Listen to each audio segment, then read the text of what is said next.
बिस्मिल्लाहिर्रहमानिर्रहीम। अस्सलाम वालेकुम।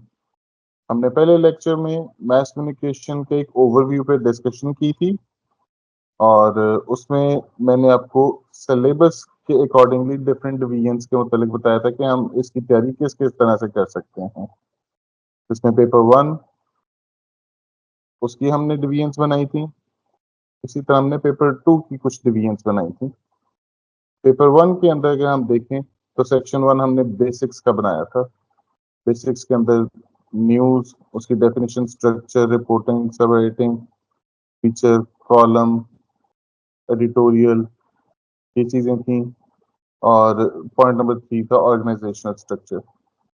मैं इस लेक्चर सीरीज में आपको न्यूज़ और इसके स्ट्रक्चर के मुतालिक बताऊंगा और इसके साथ आपको नोट्स भी दूंगा, क्योंकि लेक्चर सीरीज के अंदर मैं आपको फीचर, कॉलम और एडिटोरियल के डिफरेंसेस और इनके कंटेंट के मुतालिक बताऊंगा, जबकि वो आपके पास नोट्स की शेप में नहीं होंगे, लेकिन आपको इसको खुद से ही नोट डाउन करके उनको खुद से सेल्फ राइटिंग के थ्रू आपने इनके नोट्स प्रिपेयर कर लेने हैं।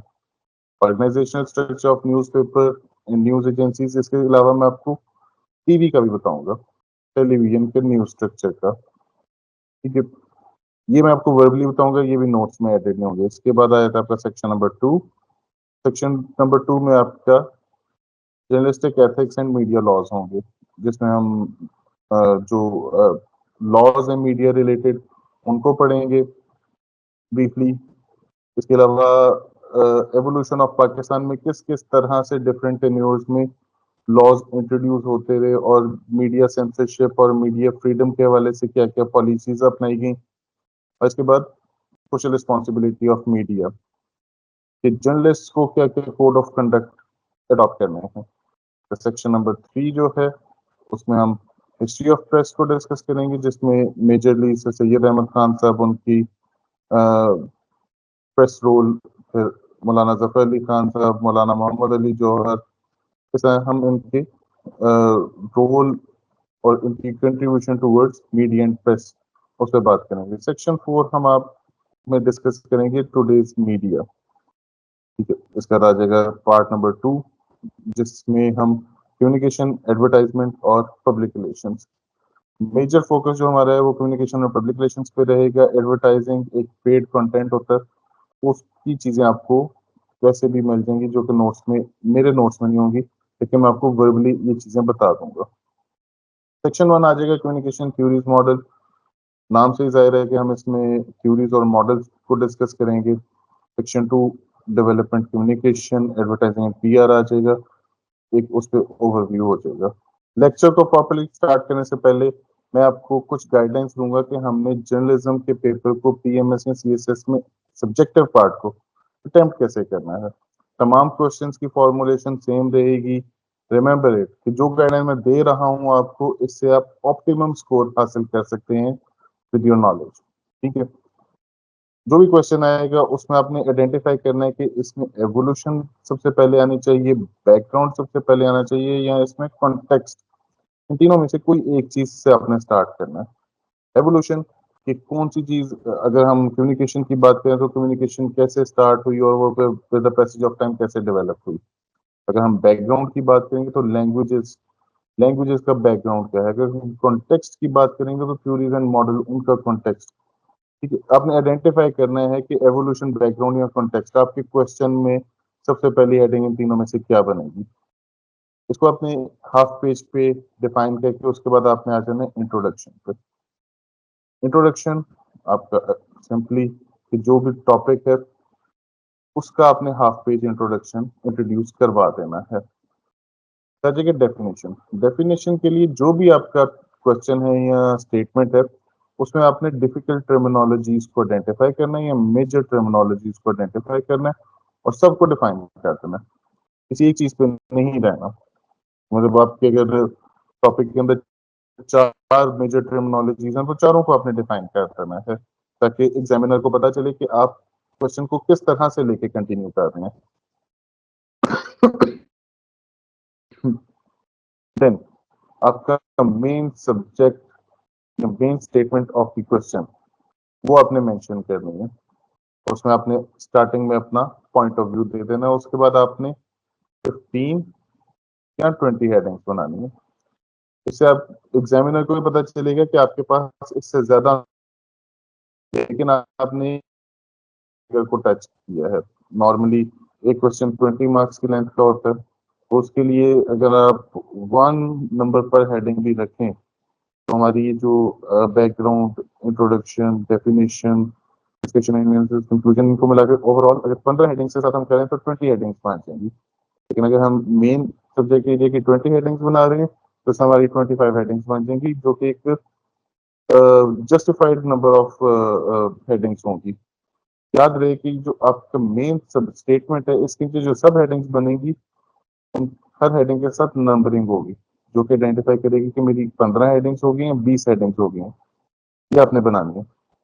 जब भी आपने पेपर अटेम्प्ट करना, आपने क्वेश्चन लिखा, क्वेश्चन के बाद आपने मार्कर को पकड़ के अपनी हाफ ऑफ पेज पे एक एक हेडिंग लिखते जाना है। मार्कर से सारी हेडिंग्स मार्क करके उसके बाद अपने पेन पकड़ के उसके बाद उसको फिल कर लेना है।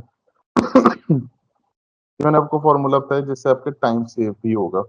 ये सब करने के बाद आपने discussion and analysis, most important thing है जो नॉर्मली हम मिस कर देते हैं। डिस्कशन एंड एनालिसिस इसलिए जरूरी है ताकि एग्जामिनर को पता चले कि आपने अपने क्वेश्चन में स्टेट क्या करने की कोशिश की है, प्रूफ क्या करने की कोशिश की है, आपका एनालिसिस क्या है इस क्वेश्चन के मुतालिक, वो आपने लाजमी देना है। देन आपका कंक्लूजन, ठीक है, कंक्लूजन भी आपका आ गया। उसके बाद रिकमेंडेशन। सोशल साइंस सब्जेक्ट को पढ़ रहे हैं तो सोशल साइंस सब्जेक्ट में हमेशा डेवलपमेंट की गुंजाइश रहती है, तो आपने रिकमेंडेशन जरूर देनी है। अगेन मैं आपको बता रहा हूँ कि जो भी हेडिंग होगी, एक पेज पे 2 हेडिंग्स आपने लिखनी है, हाफ हाफ पेज पे ये कोई 6 से 7 लाइंस बनती हैं, उसमें आपने हर हेडिंग को फिलअप कर देना है। ये आपको मैंने एक ब्रीफ सा स्ट्रक्चर दे दिया है कि how to attempt journalism paper in PMS and CSS subjective paper. उम्मीद करता हूँ कि ये पैटर्न आपके लिए काफी करामत रहेगा। ओके जी, अब हम आते हैं हमारे नोट्स की तरफ। इसमें सबसे पहले मैंने टेबल ऑफ कंटेंट बनाया आपके आसानी के लिए। इसको हमने चैप्टर वाइज डिवाइड किया। चैप्टर 1 में हम डिफरेंट टर्मिनोलॉजीज पढ़ेंगे जो कि हमारे लिए पढ़नी और समझनी जरूरी है before going into the detail of journalism as a subject. ठीक है, इसके बाद आपका आ जाएगा चैप्टर नंबर 2, इसमें हम history of newspaper and magazine. मैं यहाँ पे आपको बताता चलूँ कि मैंने जो नोट्स बनाए हैं डिफरेंट टर्मिनोलॉजीज के बाद, मैंने इसको एक डेट वाइज लेके चला है कि सबसे पहले हिस्ट्री आएगी, फिर डेवलपमेंट क्या हुई, फिर इसी तरह लॉज किस तरह से इंट्रोड्यूस हुए और किस तरह से वो इवेलुएट होके एवोल्यूशन उनकी हुई और वो एवोल्यूशन के बाद वो आगे बढ़े। फिर मॉडर्न एज जर्नलिज्म, उसमें प्रैक्टिसेस किस तरह हो रही हैं, और फिर लास्ट में डेवलपमेंट कम्युनिकेशन का चैप्टर। ठीक है, तो चैप्टर नंबर 2 हमारा आ जाएगा हिस्ट्री का। हिस्ट्री के बाद हम चैप्टर नंबर 3 में early history of press in सब कॉन्टिनेंट ये पढ़ेंगे। देन इसके बाद हम आगे पढ़ेंगे तो हमारा चैप्टर नंबर 4 है कि Muslim militant press. Then chapter number 5 है हमारा history of media in Pakistan. इस history of media in Pakistan में हम सेंसरशिप और प्रेस फ्रीडम के मुतालिक ज्यादा पढ़ेंगे कि कौन कौन से मीडिया लॉज हैं जो इंट्रोड्यूस किए गए और इम्प्लीमेंट किए गए जिसमें प्रेस फ्रीडम या प्रेस सप्रेशन किस तरह से हुई। उसके बाद चैप्टर नंबर 6 आ जाएगा प्रेस काउंसिल्स ऑफ पाकिस्तान। इसको पढ़ने के बाद हमारा चैप्टर नंबर 7 आ जाएगा कि quotes about media and mass communication.